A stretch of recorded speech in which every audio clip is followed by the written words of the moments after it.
What to do was to turn these people over to ICE, as they should be doing anyway, but it would also allow the local law enforcement to seize the airplane that they brought them in on and to seize the buses and vans that they transport them around and disperse them out into the community zone. And these law enforcement groups could make a lot of money if they got them a couple of airplanes, you know, and a few nice buses.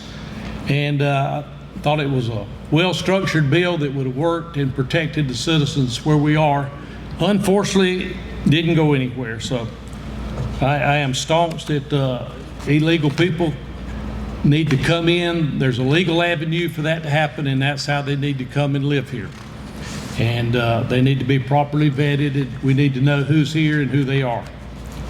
All right, number 2 question. What is my position on the proposed voter ID laws? I would tell you, by all means, before you vote, we need to know who you are, that you're a citizen, and you're supposed to be here, and you're supposed to be voting. And I'll go a little further to tell you, I'm also the guy that filed the bill, which also has gone nowhere, to vote on watermarked paper ballots, so we can find out. It'll be, if it's different, it'll be a first for a while, but we need to, even France does this, folks. It's easy to pass out paper ballots. It's easy to count them up, and 8 or 9 o'clock, we'll know who won. There's no sense in waiting till after midnight or the next day or 3 days later to find out who won a race. And I'd tell you, if this were a precinct right here, before the poll workers left, they're going to place on the door, they know who won this precinct. They know everybody that's running, how many votes they got. It's not hard to do this election stuff. And we're making it more difficult by the day with all the things that we do to enhance the voting. And there's got to be a proper place for that. But we need to know who gets elected. We need to know at the night of the election, and we need to have integrity to know what's going on. 3rd question. What is my stance on allowing additional data centers to be built in the state? As you know, Spartanburg County took it head on over here after a lot of debate earlier. A lot of counties are taking it head on. Greenville's kind of took its lead to begin with, and I was pleased with what Greenville was doing with that. I'm not a big fan of data centers to begin with, but for them to come here and take up all of our electricity and make our rates potentially go up because we don't have enough, or we have brownouts or blackouts, all of that, these things consume huge amounts of electricity, and they consume huge amounts of water to do the property cooling in that. So when you look at that, the only way I'd be in favor of putting one in a county here in the state is if they can furnish their own electricity, self-sufficient, and they can take in water one time and recycle it and recirculate it one time and keep the same water and make their own electricity. Then the water is available for the public, the electricity is available for the public, the farmers need the water more than I believe the data centers need the water. And so I'm probably going to get labeled against AI and all that, but I think you're more important than letting these outside data centers come in and cost us more money in the process. Number 4, do you support voters being able to elect judges rather than judges being appointed, and why? Well, what we do in South Carolina is we're one of 2 states that have chosen the way to do it the worst way that you could do it. And what happens, just so you know, is the legislators elect your judges, except for the magistrates. The legislators elect your judges, and it's true with the magistrates too, because your senator elects the local magistrate himself. The governor has to give the final say.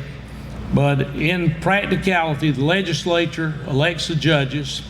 And what happens is these lawyers come in and they spend 2 or 3 months going around all the buildings in Columbia, standing in the hallways everywhere, greeting people, glad-handing, begging for your vote.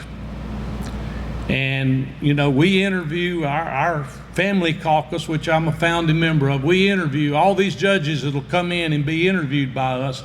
We interview them. We want to know what perspective they come from, what their thinking is. And that helps a little bit in the last few years. But the problem is you've got lawyer legislators electing judges that then they're going to go and hold court in front of. I'll just put it to you pretty simply. If I get Frank elected as a judge, and then I go in Frank's court and I got a case before his court, and he's going to want to get reappointed in a few years, and Frank needs to play ball with me and give me a more than a fair shake and put his thumb on the scale so I get through his court. That's the way it works.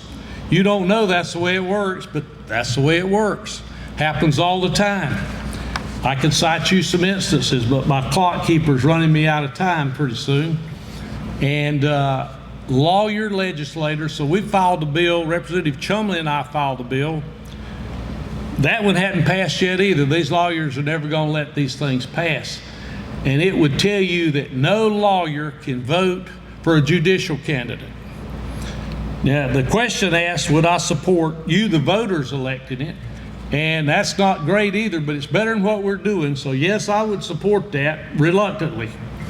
It would turn into another popularity contest, but at least there would be some accountability to the people instead of the legislature, the lawyers in the legislature, which I'm not one. And there's not many lawyers in the legislature that I'm very fond of. There's a couple. And they're a pretty self-serving group.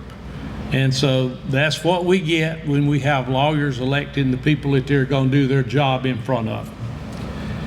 And then the last question, do you support South Carolina Department of Transportation turning over state-maintained roads to local counties to maintain, and why?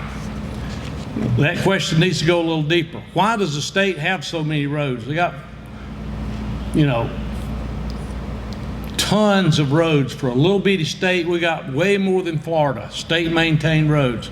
We're a little bitty state. What happened was many years ago, about 80 years ago now, there was a big incentive. And all the local people turned over as many roads as they could turn over to the state, because the more roads you had at that time, 80 years ago, the more federal money you could get for a one-time shot. And so that's what started this foolishness. So now you got all these state roads that the state can't keep fixed up. And I'd include the bridges. Every bridge I'll include except one, and it's right over the hill here.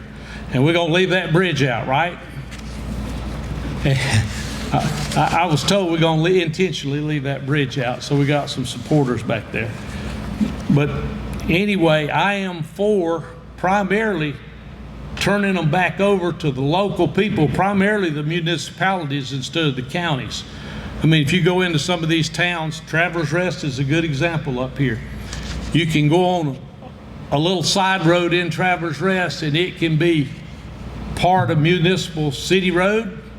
You can go down 100 feet and there's no striping on it anymore. And it's a county road. That same road is 3 different roads on one road. I mean, that makes no sense. So I'd be for turning them back over, but I'm not. This last roads bill we had in the South Carolina House this spring, which happily we amended it to take this part out and a couple of other egregious, stupid things that were in it. It was going to let the local counties raise the ability to take the road maintenance fee up 100% over what it is now, to incentivize the counties to take the roads that they used to own back. And that, you know, that's kind of double speak. For it doesn't make a whole lot of sense to do that. I'm from taking them back over, but I'm not for paying them to do it additionally, because we have a gas tax. And the state in this bill was not going to share that gas tax with the local people to take over these roads. They wanted the local county to tax you more so they could keep all the money in Columbia.